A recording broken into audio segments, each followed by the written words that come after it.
Professeur Didier Raoult, que comprenons-nous aujourd'hui de l'épidémie et de ses moyens de contrôle? On ne comprend pas grand-chose en pratique.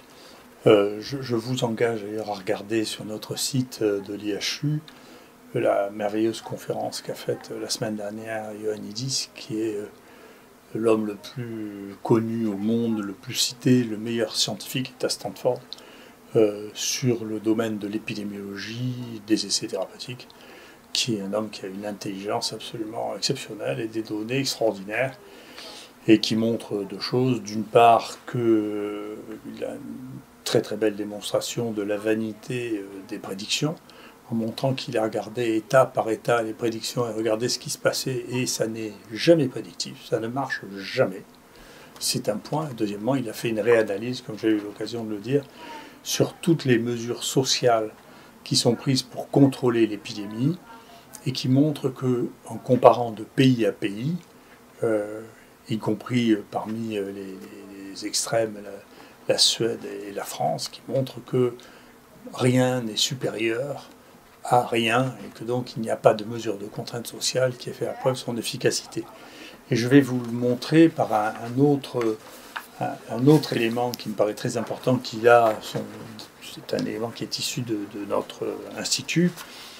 Sur ce premier schéma, on voit une chose qui est tout à fait extraordinaire, qui est, à partir du moment où l'épidémie de Covid arrive, qui est en grise, eh bien, toutes les épidémies respiratoires, ou quasiment toutes, sauf le rhinovirus, que vous voyez en marron, là, qui se promène tout le long, et qui sévit toute l'année, toutes ces infections respiratoires qui sont saisonnières ont quasi disparu pendant le cas le Covid-19.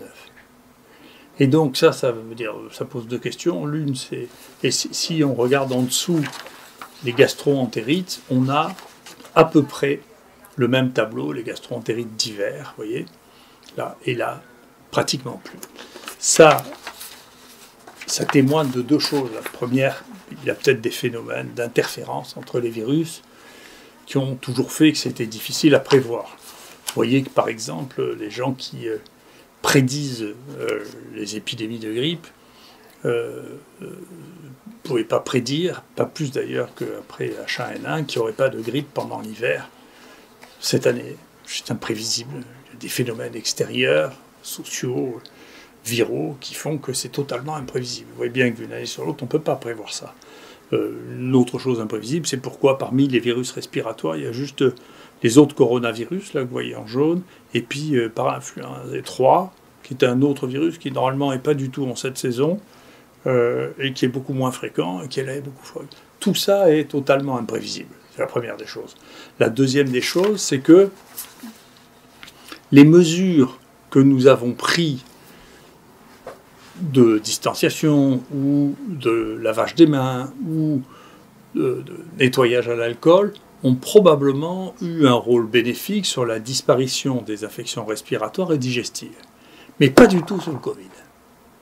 Et donc, ça veut dire que toutes les mesures que nous avons prises jusqu'à ce présent pour contrôler le Covid sont totalement inefficaces.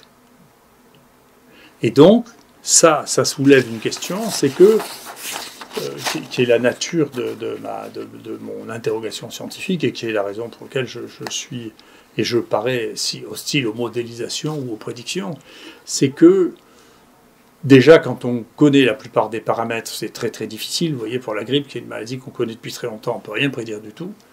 Mais alors pour les maladies qu'on ne connaît pas, c'est encore plus compliqué. Je vais vous expliquer pourquoi c'est compliqué.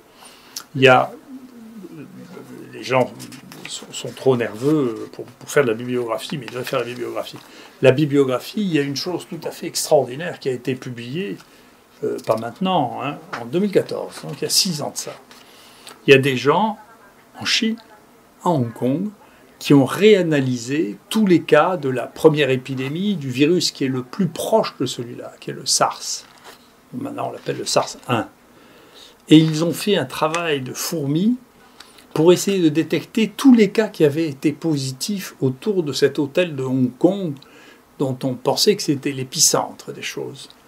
Et donc, ils ont regardé le nombre de cas positifs et le nombre de cas contacts. Et sur cette publication, qui est accessible, hein, ce que l'on voit, c'est que, en réalité, contrairement à ce qu'on pensait, le SARS n'était pas transmis majoritairement par l'environnement, ni par les contacts directs qui auraient pu être évités assez facilement, mais qu'il y a eu des gens qui ont été contaminés jusqu'à 200 mètres des personnes infectées. Et donc, ça peut expliquer pourquoi on n'a jamais démontré ça pour les autres virus respiratoires, cette distance incroyable qu'il peut y avoir entre les cas infectés et les cas qui vont être infectés, peut expliquer pourquoi nos mesures sont toutes en réalité vaines, parce que nous n'avons pas les moyens d'empêcher que des gens à 200 mètres de là puissent être infectés, puisqu'aucun moyen nous permettrait de faire ça, sauf à mettre tout le monde en prison. Et encore, même si on les met dans des prisons individuelles, vous voyez ce qui s'est passé avec les visons, à la fin tout le monde est infecté. Donc il y a une vraie question qui est que c'est ceci qui montre un échec, l'efficacité des mesures sur les autres virus que nous connaissions, aussi bien de gastroentérite que d'infections respiratoires, mais l'inefficacité totale des mesures que nous avons sur le Covid-19.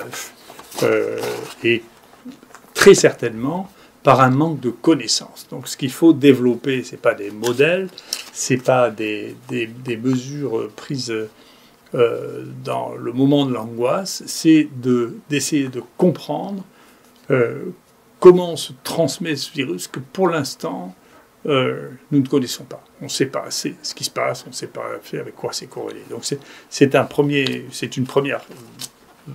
problème de fond sur lequel il faudra bien essayer d'avancer. Et qu'en est-il des variants ? Alors pour les variants, les choses ne sont pas plus compréhensibles que pour le reste, en réalité. Donc si on regarde les données qui sont disponibles sur le site de dépôt international des séquences, voilà ce que l'on voit en France. Et donc, dans les variants que nous voyons en France, celui-là, celui qui est le plus fréquent, semble être né en France. Les premiers cas décrits, c'est nous et les gens d'Occitanie qui le décrivent. Et puis celui-ci qui est assez fréquent est né en Espagne. Il est toujours assez fréquent actuellement. Et celui-là, c'est celui qu'on appelle le variant anglais, dont je vais vous reparler.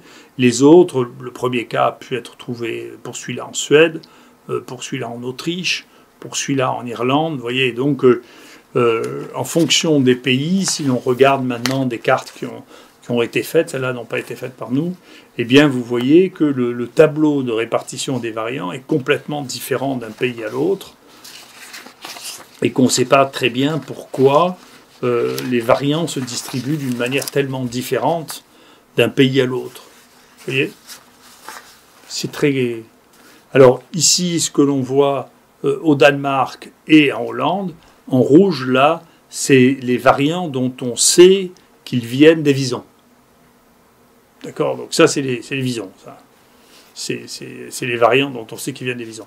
Ceux qui sont dérivés des visons, ceux-là, on ne les connaît pas et nous, on continue à avoir des doutes sur le fait que le 4, là, n'est pas un variant qui est venu des visons. Vous voyez qu'il apparaît presque en même temps que chez nous, au Danemark et en Hollande. Et donc, on se pose vraiment cette question de savoir s'il n'est pas, c'est pas quelque chose qui a d'abord circulé chez les visons.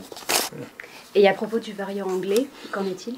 Alors, ce qu'on appelle le variant anglais, c'est un variant qui a une mutation sur le base 501, qui est dans la spike, c'est-à-dire qui est le peptide qui déclenche le plus d'immunité et contre lequel est dirigé le vaccin.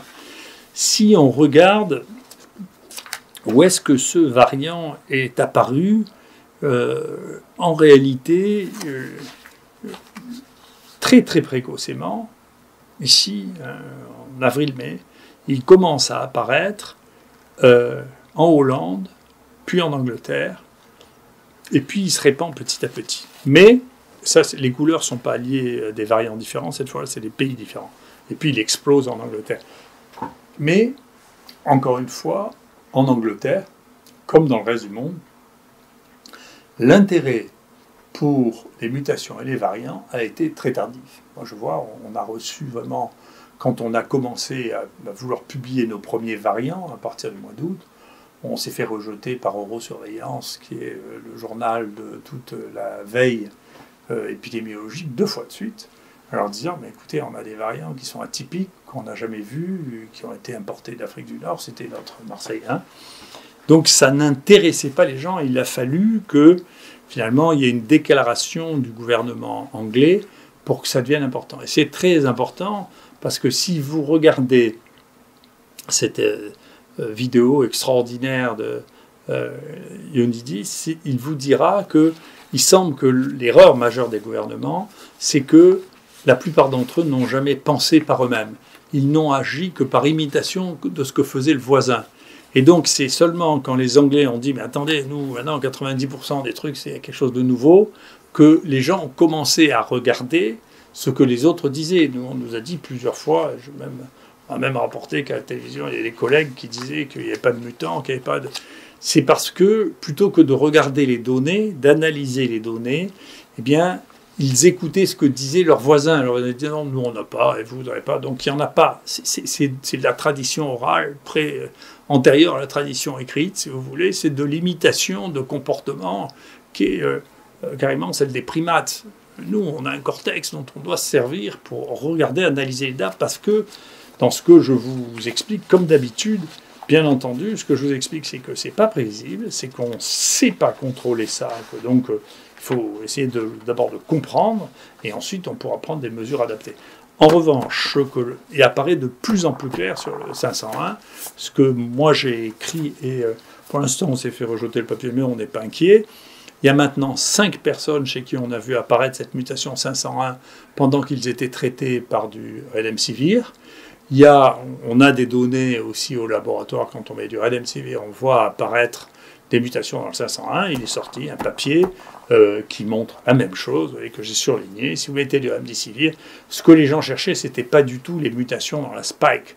Ils cherchaient à voir en combien de temps le virus devenait résistant au Remdesivir. Donc ils ont vu qu'il devenait résistant au Remdesivir. Mais comme ils ont eu la prudence de tout séquencer, ils se sont rendus compte que, bien entendu, il y avait des séquences aussi ailleurs, parce que c'est un agent mutagène. C'est pas seulement la pression de sélection, c'est que c'est un agent qui entraîne la mutagène.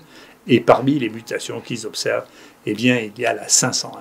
Ce qui expliquerait que la 501, la mutation 501 soit apparue dans plusieurs endroits à la fois, bien entendu, probablement favorisé par l'association d'anticorps spécifiques avec le Remdesivir, d'anticorps contre la spike avec le Remdesivir, mais parfois simplement avec le Remdesivir, parce que c'est un agent mutagène et que parmi les mutations observées, il y a des mutations observées dans la spike. Donc, personnellement, je pense qu'il y a de plus en plus d'évidence que cette mutation est liée à l'usage du Remdesivir. Et je mets les uns et les autres en garde contre l'utilisation du Remdesivir chez des gens qui sont des porteurs prolongés de ce virus. Et surtout, je pense qu'il devrait y avoir des consignes de l'État gageant qu'il faut absolument séquencer tous les échecs thérapeutiques après Remdesivir, parce que les gens seront surpris de voir la fréquence des mutations après les échecs thérapeutiques de Remdesivir.